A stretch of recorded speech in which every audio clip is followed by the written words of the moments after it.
Hey everybody, oops. Chapter 26, The Great West, and my face is in the way, the Agricultural Revolution. So we're in the same time period as the last few chapters. I think this is kind of the last chapter in this section. I think the next one covers basically the end and moves on. So, all right. So yeah, it's kind of about, right, we've talked about politics of this time period, we've talked about economics, we talked about Reconstruction in a different chapter, or a different unit, and social life. So now this is the West, because the West is definitely very different than the rest of the country in a lot of ways. So let's do this.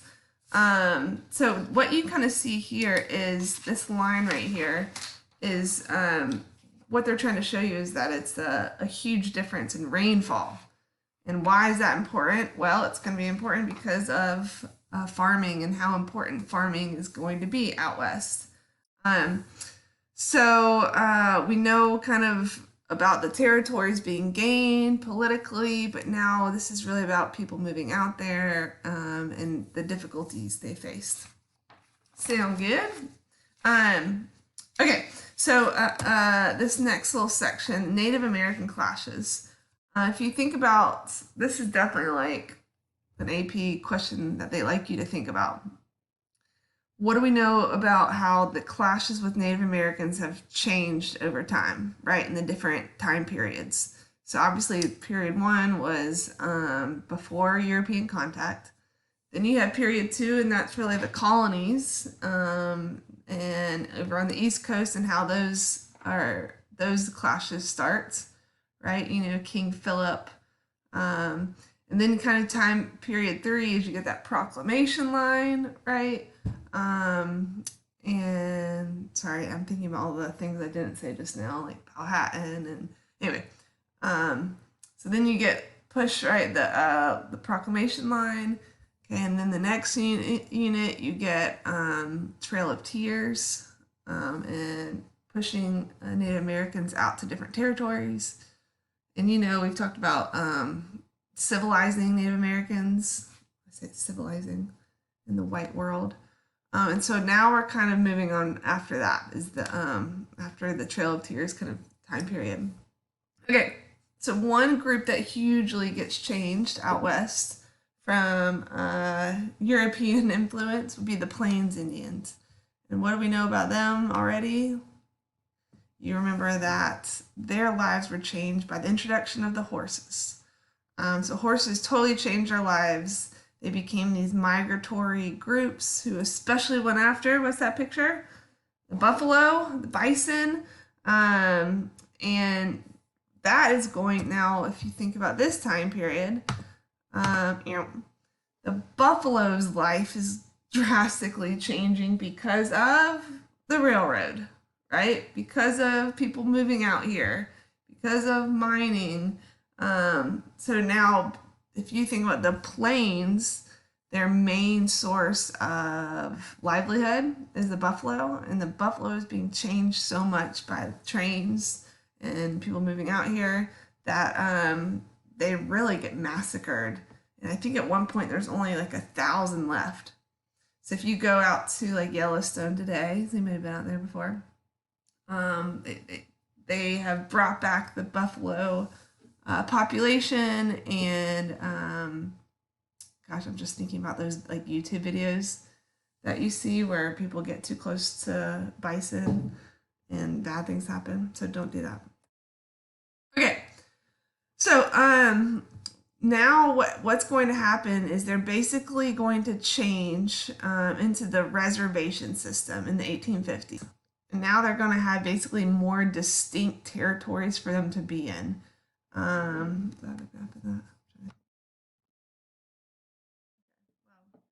You can, the Dakotas, kind of basically this larger area, this territory for Native Americans to be put aside. So those are the reservations. Have you heard of those today? It's changed so much from here, but it's really isolating on purpose and keeping them away. Now, and you also have the Great Sioux Reservation up here. and we're going to talk more about this and later on. But one thing this changes is so if you're going to push people of kind of different tribes and different families together and consider them kind of one group, that goes against who they are. They're not this one group who identifies as some like high chief, for example. So that is, they treat Native Americans like they don't understand their culture there. Okay. Military out west. Okay. All right. So let's talk about some of the big clashes. And I think we talk. Where is? Looking. Okay. I would say there's 2 or 3 that you should know about. Just in general, though, know that there's clashes here. So the Sand Creek Massacre, I'm not sure if you've heard of this. This is in Colorado. And basically the 400 Indians are killed, are murdered, women and children. And this is obviously, that's a huge number, women and children specifically, by the Army. So that's definitely left a big stain on the American military's history. Well, then, kind of as a rebuttal, the Fetterman Massacre was now the Native Americans were, I think there was like 80 of civilians, American civilians were murdered by Native Americans, and it was pretty grotesque. And what do you think what do you think that inspired the Army to come back harder? So it reminds you probably a lot of early clashes on the eastern coast as well. So then this is one I would say it's a famous one to remember. Battle of Little Bighorn. Have you heard of it? So basically, I don't know if you've heard of General Custer. That's one of those famous, I guess, Western names, you could say. But Custer, remember, you have these reservations, okay? And one of the reservations was, the Sioux Reservation. And it's right here. You can see Battle of Little Bighorn. And by the way, you can see all these battles here. There's Sand Creek Massacre. Okay, so Battle of Little Bighorn. General Custer found gold on the Sioux Reservation. And so if gold's found, what happens? People move out there, right? And they move on to this territory trying to find gold. And the Sioux are upset because that was their land that they were given to move on to. And so Sitting Bull, I don't know if you've heard of him, a famous Native American. Sitting Bull basically got about 2,500 Native Americans grouped together to go and get them off their land. Well, they did. They killed more than 250 soldiers, including General Custer. That's a big deal for the Army, for the government. And so it's going to inspire the Army and the government to come back stronger and harder on Native Americans. So yeah, that's Battle of Little Bighorn, Sitting Bull, in 1876. Now, there is another tribe that really resisted the Apache. I don't know if you know much about the Apache. Fun fact, my junior year of college, I think, that summer I got to go on this trip to Arizona, and we got to go stay with the Apache tribe and see what their life was like and help do some community service.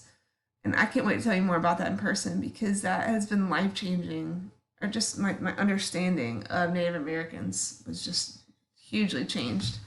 But anyway, the leader of the Apache tribe, Geronimo, probably heard that name, really, really fought hard for a long time, but eventually the Apache had to be subdued. Okay, so how does the government respond? You're going to get some people. Helen Hunt Jackson writes this book, A Century of Dishonor, and it kind of that tells you what the book's about. she's basically bashing, what the government has done to these Native Americans and just really pushed them off and off and off for years. Um, and it's really trying to expose that for everybody and try and see Indian culture better. All right, so here is what the government decides to do. So you have a Battle of Little Bighorn, 1876. Well, in 1887, they passed the Dawes Severalty Act. And I love this map here, these maps, because you can really see, so the green is Indian lands, and white is white settlement. So like 1790 to 1860. What year is that? I don't have a picture. This is like the reservation system, though, so I can't see what that is. Anyway, that we just talked about, the reservation systems into the Sioux. Okay, and then in 1890, in the 1890, you see what's happened here, right?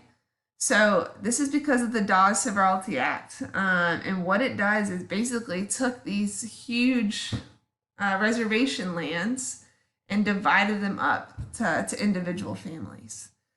Why did they do that? They decided that if they can divide them up, then their power has been weakened. So it's trying to act like it's a good thing, but really it's to weaken their power. Now, if the Native Americans, so they were given land, okay, they were given land through this act, and if they acted like good civilians for 25 years, then they could get that land. So think about that for 1 second.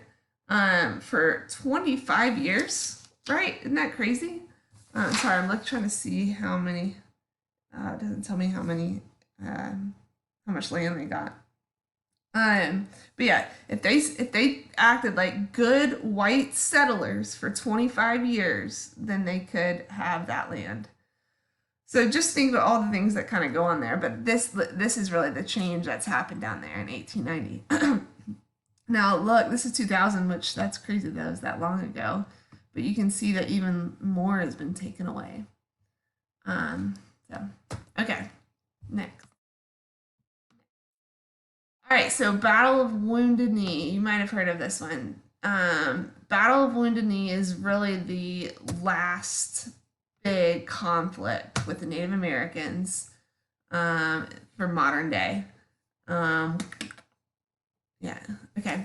So why it started. The Native Americans I thought it was Nevada, but it's the Sioux tribe, were practicing this ghost dance. And what the ghost dance was is that they believed that if they could gather together and do this, I just had a good word for that. It's not religious. Yeah, it's religious. This kind of religious dance together, then what that would do is that would bring the end of the white man in their area. And they would be banished from their land. So why did the government have such a big problem with this? First of all, they saw them coming together, right? And you've seen that in the history of Native Americans. Anytime they come together, it's a sign of resistance and usually fighting here. Well, they basically the government saw it as a sign of rebellion and came in and kind of just destroyed all this. And it really, like I said, was I want to say 200, I don't have that, 200 Native Americans were killed during this battle. And really it was the last modern day clash with Native Americans. Okay, so now we're going to switch into new industries during this time period. And so, yeah, just so you know, you kind of get a couple different sections in this chapter, but it's all the West. So that was Native Americans. So now let's talk about new industries. So we know about the 49ers. Well, let's talk about the 59ers. Basically, more gold is found and continues to send people out to Nevada, to Colorado. I don't know if you've heard Pikes Peak.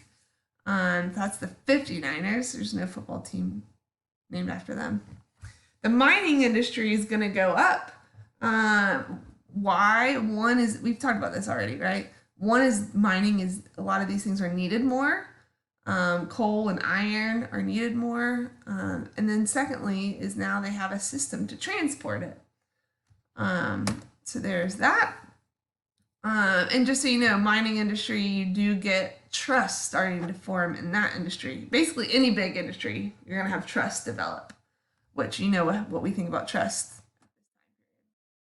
All right. Beef barons. So we know the term baron, right? We've talked about that. A baron is, you know, somebody in charge, somebody high up in society.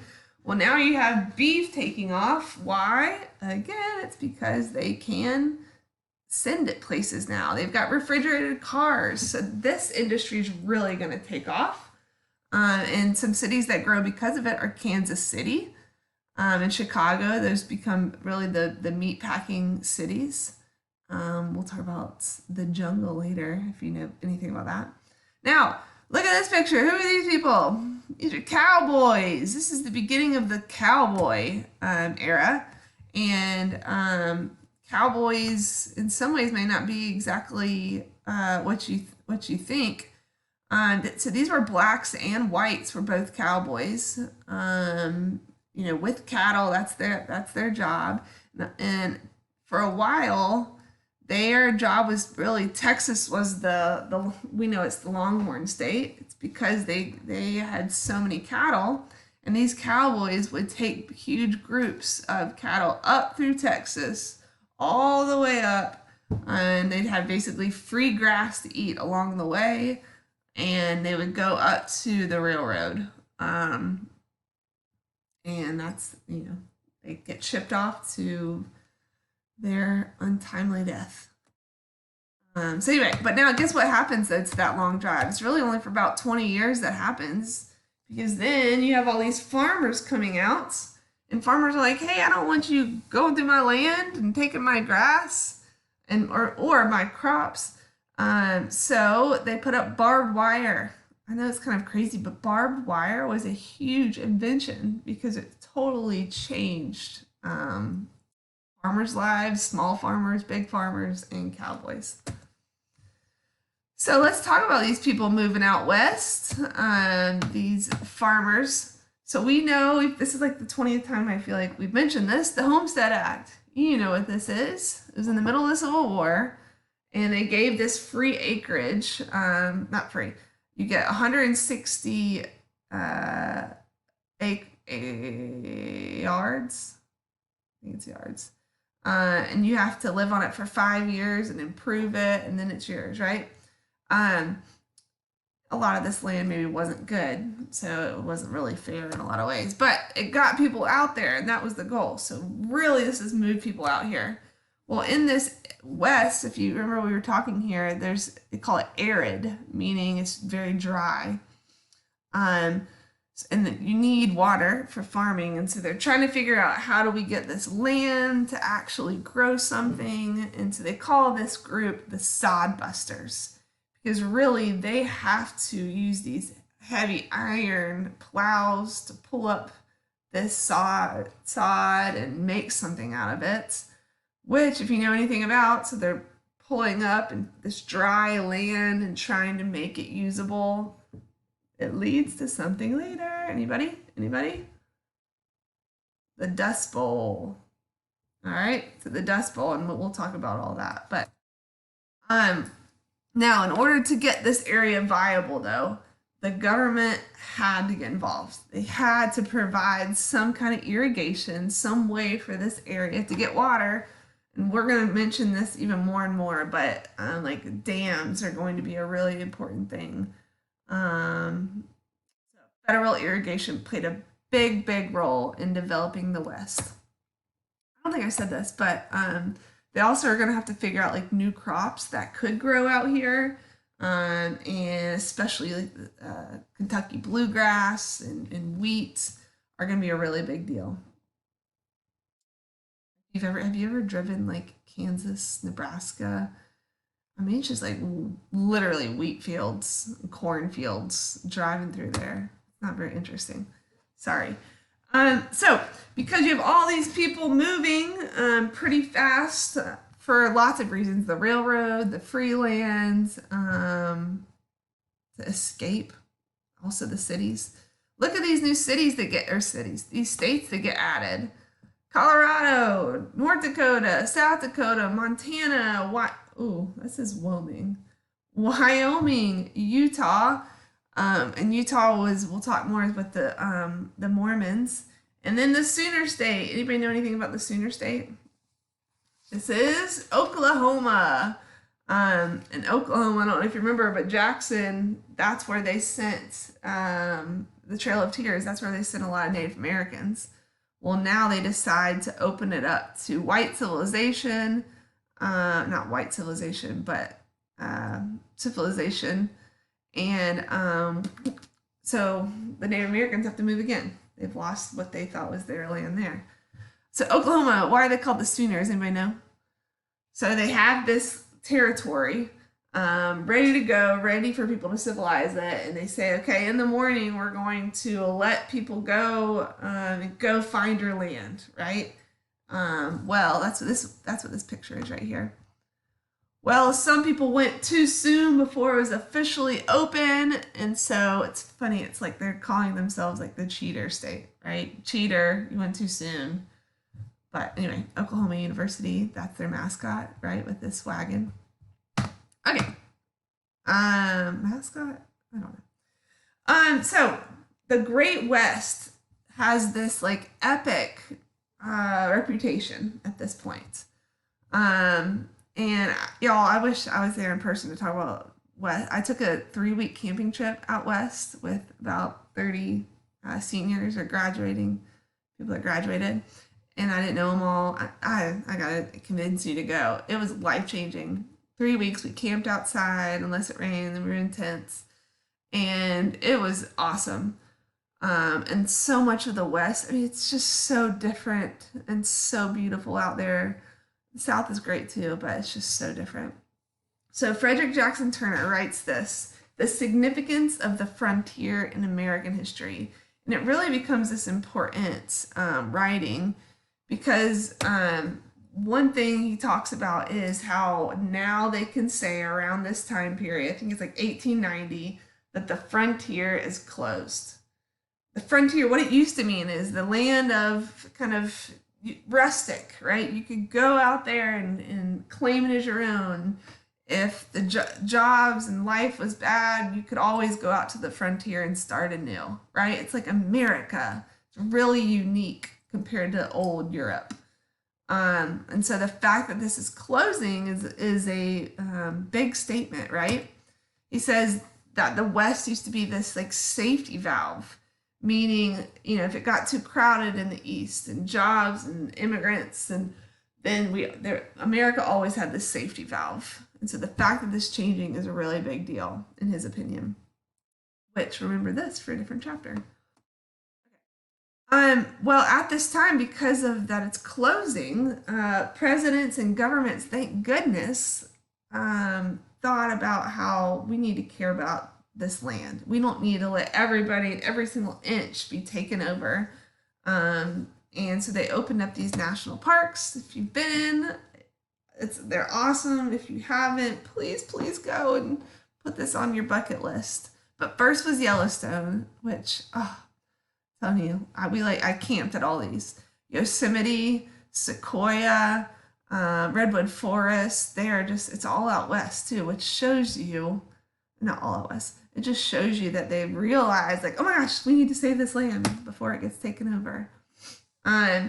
And then we've already talked about this, but the cities, Western cities developed, Chicago, Denver, San Francisco, and really the Western cities become almost more populated than the East. They're considered more urban out West. But it's a difficult life out there. It's, still hard life. Those areas are very diverse, especially California.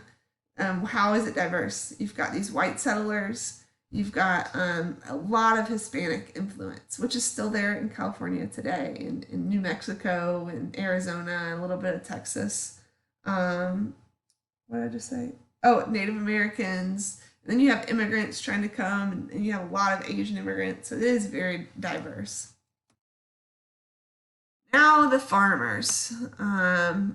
This really most of this is now dedicated to the farmers. The rest of this, and farmers have a very hard life. Even modern day farmers. If you think about all the difficulties that they face, and we're going to talk about some, but yet they're extremely, extremely important to the world. Okay, let's go. All right, so in the West, they're focused on cash crops. And with these cash crops, you are trying to make profit, right? So you want to make these huge fields. We're not quite there at like the mega size that we have today, but there's some that are very big at this point. Now, because of that, they're going to be tied to business and banking, right? And railroading, and not always treated well. We know that. Now, at this time period, we talked about the Industrial Revolution. Well, now you really have the Industrial Revolution of agriculture and the mechanization of it. The combine is huge because now you have an engine that can do, it can reap and sow.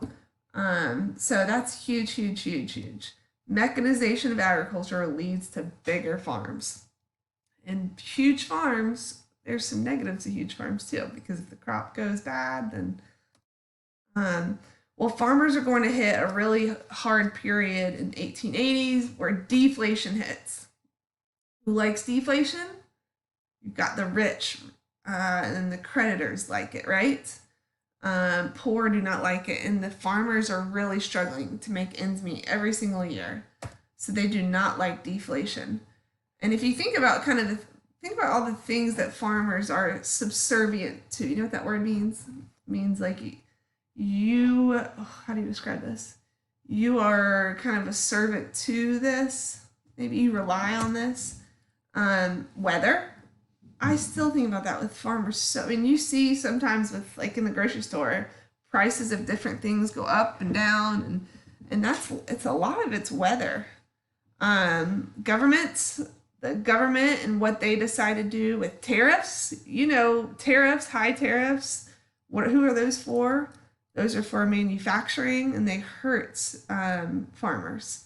So, however the government feels about that.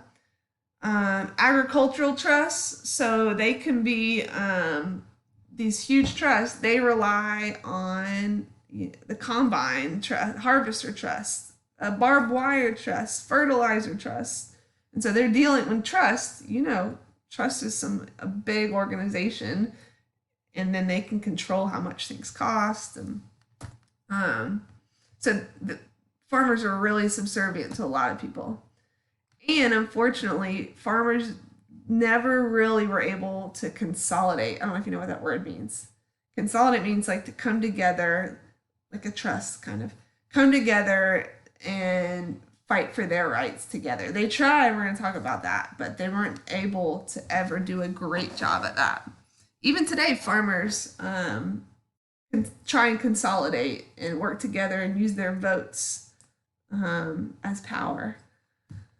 Okay, the Populist Party, we've already talked about them. Yay! Now, the roots, we've talked about the roots. Where do they come from? So, in 1867, a group called the Grange, which they have a great name, the Patrons of Husbandry. Isn't that awesome? Patrons of Husbandry. Do you know what husbandry means? Like farming. The patron of husbandry. So, early on in 1867, this group decided, first of all, they started trying to organize farmers together for social activities. Man, farmers, it's a hard solo life. Oh my gosh, what is that website? Farmers dating website. Farmers, oh, come on, you guys know it? It's got a great little jingle to it. It's like to Tinder, but for farmers. I'm gonna have to find it, figure it out, and talk about it in class. Okay. Anyway, so it started off kind of social activities, and then it eventually turned into trying to organize some political things. Um, and there eventually the Farmers Alliance is going to happen, but the most powerful thing that they were able to get going were the Populist Party, aka the People's Party. You already know about this, right? What kind of things the populace wants. This is a lot of farmers working together. You've got southern farmers, you've got western farmers, and the main thing that they're frustrated with is kind of northern business. So they want nationalization of railroads because railroads are hurting them, right? They want an income tax that's graduated, meaning it's based on how much you make, because they're getting taxed the same amount as these businessmen. They want silver. We talked about silver and gold, right? They want silver. You gotta say it like that. Silver. Okay. This right here was a political cartoon one time on the AP exam. Can you see it? They're sitting on this thing called the platform of lunacy. Lunacy means like you're a lunatic. And here you've got basically all these different things. The title is called A Party of Patches. Greenback Party, Farmers Alliance, Prohibition Party, Free Silver Party, Socialist Party, Granger Party, Knights of Labor Party. So they're making fun of that. Okay, so the big question though is, can the populists who are down and out join together with the workers who are also down and out? Here's some more examples of the workers being down and out. General Coxey was a quarry owner, and he saw how there's so much unemployment, and the government needed to help these people out. So he went to D.C. with people marching behind him. And said that the government needs to help out and give public works to help pay these people who are unemployed. Well, they got arrested for walking on the grass. So that went well. Then you get the Pullman strike. We've talked about railroad strikes. Pullman, have you heard that name before? Yes, you have. The Pullman Palace Cars, aka railroads. So you have this big strike around the country of railroad workers because they cut their pay and yet didn't decrease the rents on these Pullman like apartments and houses. So they strike, they push these palace cars over, these Pullman cars over, and eventually, guess what happens? Can you guess? I bet you can. They bring in the army. So that's Cleveland, brings in the army once again. So here's our last slide, the election of 1896. And we bring in politics one more time because you'll see. All right, let's use my face. William McKinley. You've heard of him before. William McKinley. McKinley's tariff. The McKinley tariff. Is a Republican. Ready? Click. Okay. And the Republicans, what do we know about them? They want gold standard. Big businesses supporting them. They want a protective tariff. Are we shocked? We're not. I'm not. And then you get William Jennings Bryan, the young baby-faced something. I don't remember his nickname. But he's the Democrat, which is interesting. We've heard his name before. He's a super, super charismatic speaker, and that's scary for the Republican Party. So the Republican Party raises like $16 million in a campaign chest and really tries to win this election through money. We've heard of that before too. Okay, so William Jennings Bryan gives this famous speech called the Cross of Gold. I gotta read you this, okay? You shall not press down upon the brow of labor this crown of thorns. You can see this. Okay. You shall not press down upon the brow of labor this crown of thorns. You shall not crucify mankind upon a cross of gold. That's deep. That's deep. So he's known for that speech. And it looks like, maybe this might be a close election. And, what's interesting is the Democrats actually join with the Populist Party. because the populace kind of see two things. The populace see this is our way to at least not get a Republican. So that's why they join in. And then the Democrats basically want more votes. So they decide to pick up some of the populist ideas like free silver, inflation. And so they form this party. But one thing that the Republicans do in this election is you have a lot of these big businesses and they threaten their workers, right? If you vote Republican, you won't have a job in the morning if they lose. So William McKinley becomes president and really run by big business, and he passes the Gold Standard Act. And what that is saying that our governments, like, we're done with silver, move on. We are, if you want to exchange paper currency, it will be for gold. Okay, last comment. Ready? Why this election is important and why they end here is they end here because this is the last election that uses like agrarian votes as a threat, right? That's the last time they really appeal to farmers. From henceforward, they're going to have to go a different route. And really the future is now it's like a labor and a lot of labor issues that's in the future.